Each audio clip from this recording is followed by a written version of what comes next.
Baker Company, listen up. This is the big one. Operation Overlord, the air and seaborne invasion of Normandy. On H-Hour D-Day, seaborne infantry will attack 5 beaches codenamed Utah, Omaha, Gold, Juno, and Sword here on the coast of Normandy. Utah and Omaha beaches will be attacked by 3 of our infantry divisions. At the same time, 2 British and 1 Canadian division will hit Gold, Juno, and Sword beaches. The airborne will be landing 6 hours before H-Hour, before the air and naval bombardments. The British 6th Airborne Division will be landing here. At the same time, the 101st and the 82nd Airborne will be landing in these areas. The Dews River estuary here divides Utah and Omaha Beach. The mission of the 101st is to capture the Dews River crossings linking Utah and Omaha Beach and to protect the flanks of Utah Beach. This road here is the main highway that connects the entire Cotentin Peninsula. The Germans have troop concentrations in this region. When those troops are mobilized into a counterattack on the beaches, they'll have to move along this road. The 101st is going to make sure that doesn't happen. Baker Company, that's us, has been assigned this causeway here. The Pathfinders, like Private Martin, will be dropped ahead of the main force and will plant beacons on the ground to mark the landing zones. However, there is no telling what will happen once we're on the ground. So I want all of you to learn the objectives of every unit in both the 101st and 82nd. I also want you to study these maps and photographs until you've memorized them. We will be landing behind the Atlantic Wall, between several German garrisons. We can't expect to be relieved until at least several hours after H-Hour. This is what we've been training for. Good luck. First platoon, listen up. Sergeant Moody owes me $50 because it looks like Operation Overlord was a success. Our British and Canadian friends took most of their objectives. And except for Omaha, all the beach landings went pretty smoothly. The airborne was misdropped everywhere, but the men formed mixed units and accomplished most of the airborne D-Day objectives. I am extremely proud of all of you. As you know, Sergeant Moody and Privates Elder and Martin broke through German lines to get word to battalion headquarters. If it wasn't for their success, HQ probably would not have sent the reinforcements that helped us hold St. Mary-Glise. At headquarters, Moody, Elder, and Martin were assigned to silence a German battery at Brecourt Manor and faced an entire platoon of Germans with only a handful of men. Well, it seems that someone at command noticed your actions. Our unit has been detached from the rest of the 101st so that it can be used for some special missions behind enemy lines. I suggest that you brush up on your German, gentlemen, and enjoy your R&R while you can. Gentlemen, thus far you've been training hard at Exeter for a special purpose. This special purpose, obviously, has something to do with the capturing of bridges. What I'm about to explain is top-secret material.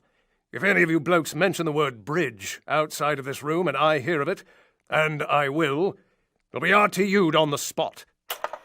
The invasion of Europe will take place across 5 main beaches along the Normandy coast of France. Elements of the British Second Army will strike at Gold and Sword beaches, along with the 3rd Canadian Infantry Division at Juno. To the west, the Yanks will take Utah and Omaha Beach. Now, the entire eastern flank of the invasion will be exposed to a German counterattack from the Calais region. Should the Germans break through, they could very well have tanks rolling through Sword Beach and all the way down to Utah, wiping out the entire beachhead. Our task, along with the rest of the 6th Airborne Division, is to secure that flank at all costs by capturing and holding key bridges along the axis of approach. D Company's objective is this bridge over the Caen Canal. Under cover of darkness, the gliders will put us down in the field next to the bridge. From there, we rush the pillbox and prevent the Germans from blowing the bridge. At least one Bren gun will provide a base of fire while we flank it from both sides. Once we've captured the bridge, we hold it until relieved, which could take several hours. During that time, we may find ourselves using the Germans' own weapons against them. So I suggest you familiarize yourselves with the captured ones we have on base. Good luck, and Godspeed. Dismissed! All right, settle down. We got new orders straight from SOE, as well as 2 new transfers from the 6th Airborne to help us carry them out. They were highly recommended for this operation as a result of their actions on D-Day. Captain Price, Sergeant Evans, welcome to 3 Troop. Now, let's get down to business. These are the locations of the major hydroelectric dams in the Ruhr industrial region of Germany. Their main purpose is to provide electrical power to the factories and cities throughout the area. Last year, a clever fellow by the name of Dr. Barnes Wallace created an odd sort of bomb that was specially designed to breach these dams. Using these bombs, the dam busters from 617 Squadron successfully breached the Mona and Ida dams, causing extensive flooding and damage to the industrial heart of Germany. The bad news is the bastards have already repaired the damage done, and Bomber Command wants to have another crack at these targets. This is the Ida Dam. We're to make a night drop on this one. From the DZ, it's a day's tab through unpopulated areas around the dam's reservoir. Dropping in any closer is impossible, as the enemy flak is simply too concentrated around the dam itself. Our mission is to locate as many of these anti-air guns as possible, wipe them out so that the bombers can make their runs. This building at the foot of the dam houses the electrical generators. Our orders are to blow this structure in the event that the bombers fail to breach the dam.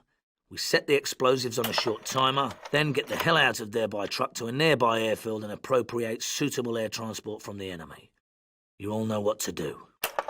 Check and test your magazines, zero your sights, and review the maps and photographs carefully. We'll receive signals and embarkation details within the next 2 hours. Good luck.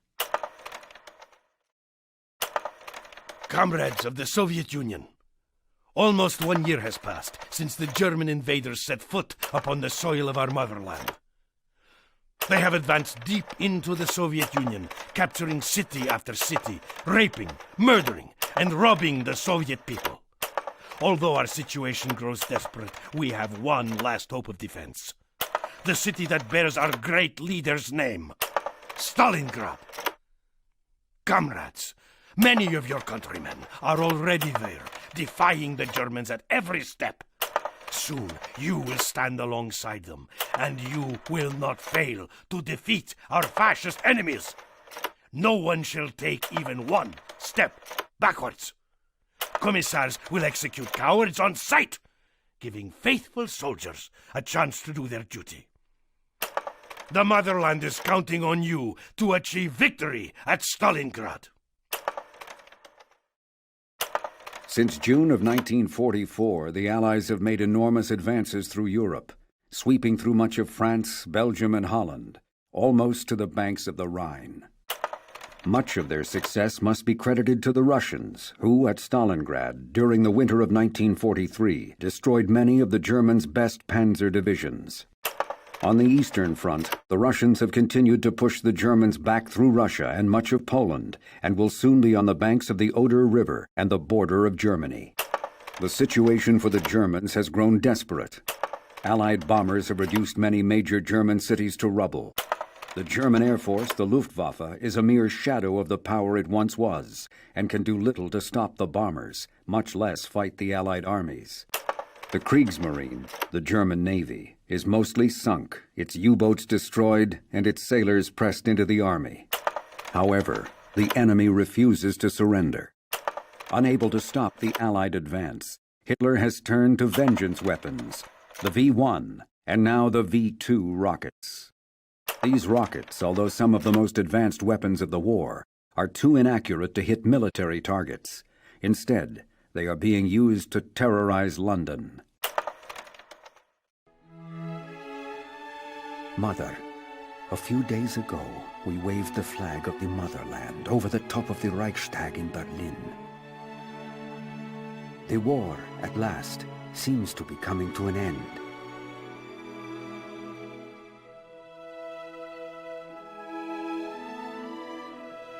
There is very little fighting left in the enemy. Soon I will be returning to our home.